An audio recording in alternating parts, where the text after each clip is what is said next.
This video covers using ShelterPoint to check people into beds and provide additional services. I'm here as a case manager inside PADS Emergency Shelter, and we will be using ShelterPoint to check people into beds and provide additional services. And it doesn't matter what kind of shelter you are. You can be transitional housing or otherwise. ShelterPoint is going to work the same way for you.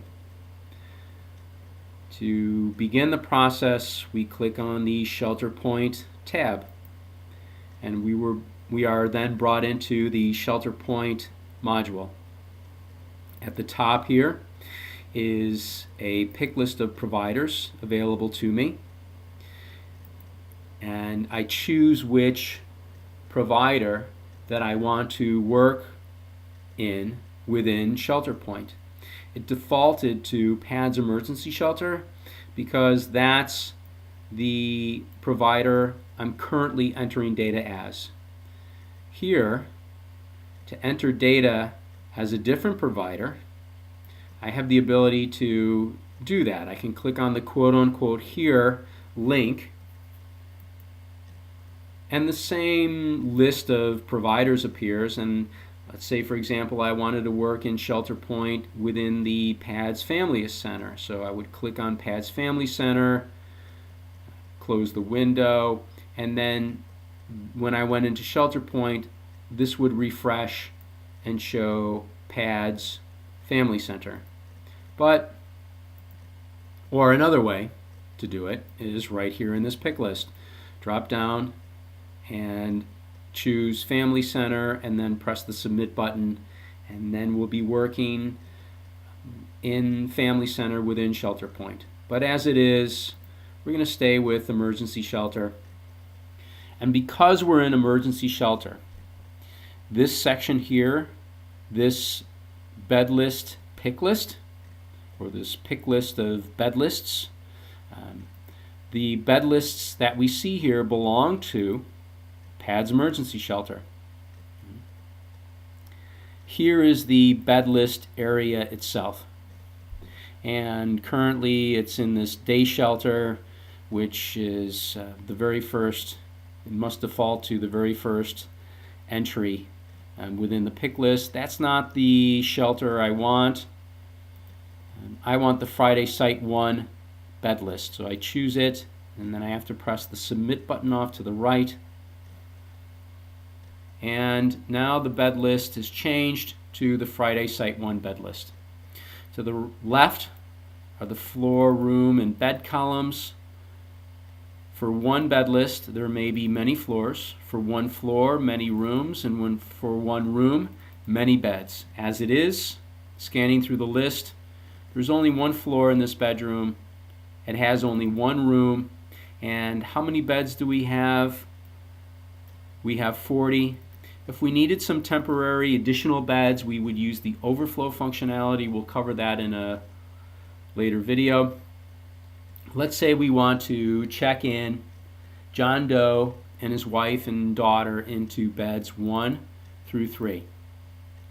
To begin the process, notice here the client column. All of these links say empty. That's because there's nobody checked in. It's empty. These beds are empty. So click on the empty link for bed number 1 to begin the process. And there are 3 ways to find John Doe and assign him to bed number 1. I can search for him by client ID, first, last name, or this third way, here's the last profile pick list. It shows me clients that I've worked with recently today. And I see John's name here, so I just click on it, and ServicePoint will refresh the screen for me now. And here up at the top, it shows me that for John Mike Doe, he's been assigned to bed number 1. I say assigned because he truly has not been checked in yet. He won't be checked in until we go down to the bottom and we press the Save button. So let's go back up to this assignment area. In this assignment area are his household members, and I want to assign them to beds also. So to do that, put a check next to their name, and let's assign Ann, his daughter, into bed number 2. Off to the right here is the assign bed link. Click on it, and a bed quick list appears. Drop down on the quick list. What's in here? Looks familiar. It's the same beds that are in this bed list here back at the originating screen. So go back to the quick list. We're going to assign his daughter Anne into bed number 2. Notice, bed number 1 still shows up in the list. And that's because, again, John has only been assigned to bed number 1. He hasn't been checked in. When he's checked in, this bed number 1 will disappear. So be careful when you're assigning beds here. ServicePoint won't allow you to assign more than one person to a bed, and if you do so or attempt to do so, it'll inform you of that, and it gives you the ability to make the correction. So bed number 2 for Anne, press submit, the screen refreshes, and now we see Anne is assigned to bed number 2. And let's put Jane in bed number 3. Okay, we're done assigning household members to beds. Underneath the beds assignment area is the services area. And we're in the multiple services screen. And this is for provider, as a reminder, emergency shelter. And here's the service list. And this works. This multiple services screen is just like the multiple services screen you saw in the previous video for multiple services. And recall that the services in the service list, clothing, food, personal grooming supplies, they all come from the need quick list that's in provider PADS emergency shelter. Let's say that here in the food service, we provided breakfast and lunch to each member in the household. So for the number of services that we're specifying here, we're going to put the number 2 here. Okay. And that means 2 services for each member specified up here in the assignment area. So John received 2 services, breakfast and lunch. Anne, 2 services. Jane, 2 services. And that is why for the number of services we're specifying the number 2. Be careful when you're in here. Let's say for John, and only for John, John received 1 service of clothing. In that case, do not go here and press and specify 1 service of clothing, because again, it was only provided for John. If you put a 1 here, you're implying that 1 service of clothing was provided for each member up here in the assignment area. So that's not the case. So don't specify John's 1 service of clothing yet. We'll cover that in just a minute. For this service of food, we will provide a status and an outcome. The status has been closed, and the outcome is fully met. And that's all that we need to specify here within the service of food. We go down to the bottom. Oh, by the way, if you have other services that you provided, you record them in the same way that you did for food. Go down to the bottom.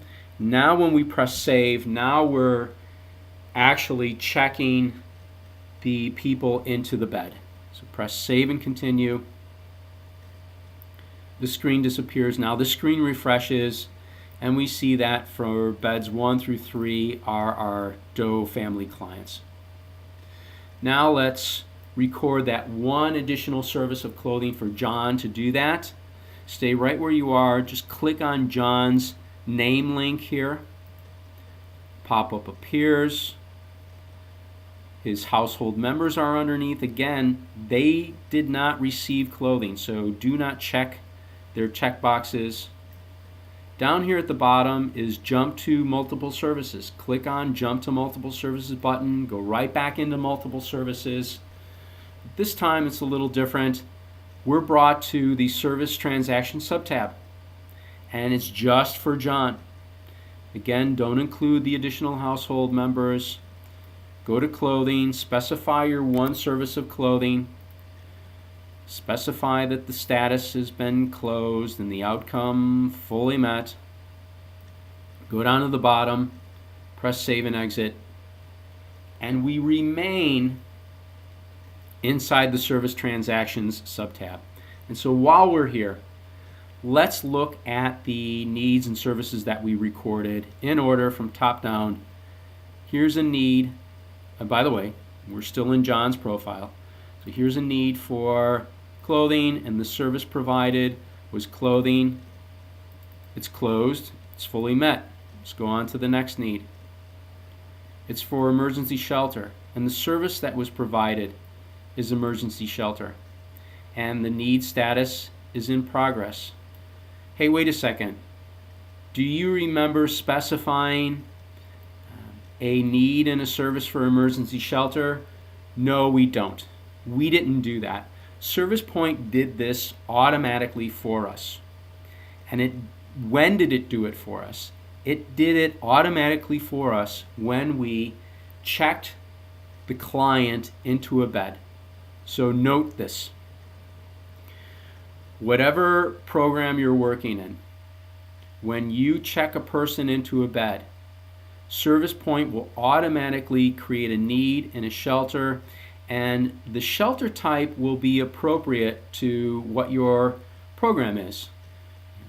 We're in PADS emergency shelter, and so the shelter type that was created when the client was checked into the bed was emergency shelter. If this were PADS transitional housing, the service type here would be transitional housing. Note the need status, it's in progress. The person was just checked into the bed. We don't know what the outcome is yet. And here is the need for food. And remember, you provided breakfast and lunch for them, and you recorded 2 services. And so those 2 services are recorded here. And you recorded that the need was closed and the outcome was fully met. It's the same situation for the other household members, other than the clothing, of course. So click on the link here, and let's go to daughter Ann. Click on her link. We're brought into her profile, and here are the needs and services we recorded for her. Again, emergency shelter and the 2 service occurrences of food. And it would be the same case for wife Jane as well. Let's go back into the bed list. To get there, I could hover over ShelterPoint and click on ShelterPoint and go through all of the previous steps. Or, because I've already been in this bed list, Friday Site 1, my bed lists that I've been into today appear as hot links underneath. So just click on the hot link, and I'm brought right back into the bed list. And that concludes checking people in and providing additional services.